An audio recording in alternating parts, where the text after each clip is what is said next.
I want to say I moved to Seoul almost on a whim, but I'm not really sure if that's true. For a long time I was living in this constructed narrative of who I thought I was supposed to be, and when I finally had the strength to admit that to myself, I made the very responsible adult decision to run away from all of my problems to a foreign country.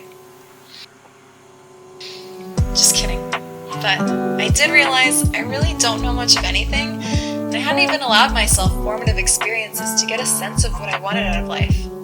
I did know one thing though. I wanted to see more of the world, and for once, I wanted to be selfish.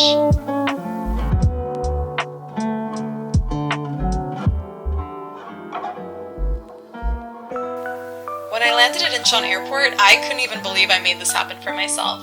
I thought that the plane crashing was more likely than me actually landing in South Korea.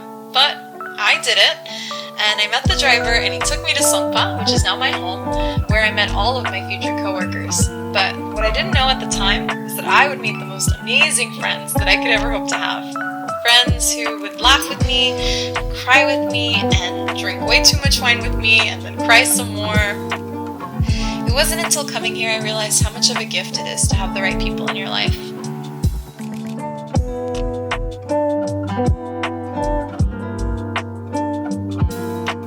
Which is funny, because I was really nervous about making friends, but my coworkers took me out for my birthday, my second night in Seoul, and I was just dazzled by all of the neon lights and signs.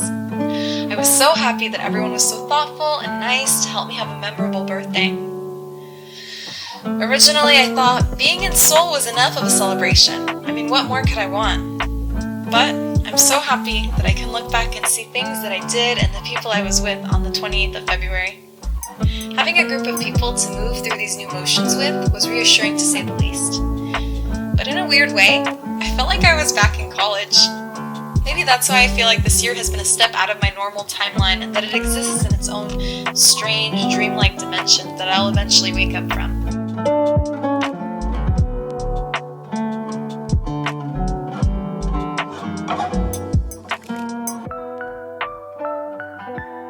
Recently, I've started doing things that I know would make my younger self very happy.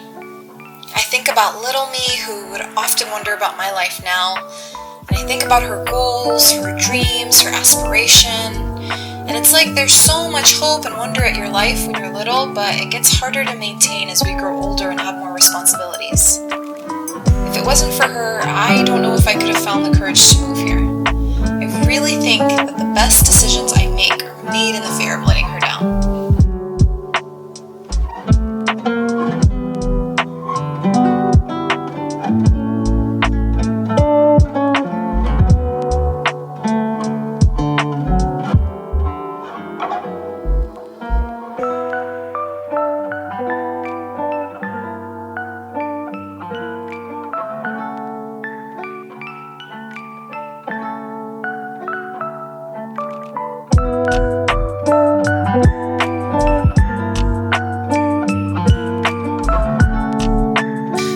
I'm 25, and sometimes I think my life is on a certain path, and other times I don't really know where it's going at all, which can be stressful at times. Living abroad, I've experienced so much that's beautiful and exciting and sad and ugly, and I mean really ugly bits. The bits they don't broadcast online when you're ignorant and trying to decide if you want to take this leap. But it's really that stuff that you can handle that'll make you look back on yourself with pride.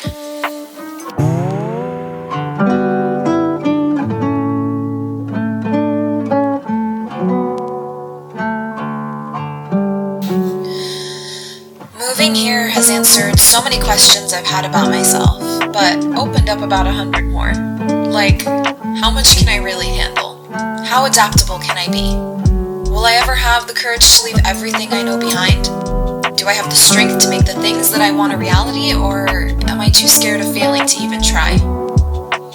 Well, I found my answer to those questions. The biggest one I face now is, what's next? And while that might be ways away, I've opened myself up to more possibilities now, so one can't help but wonder.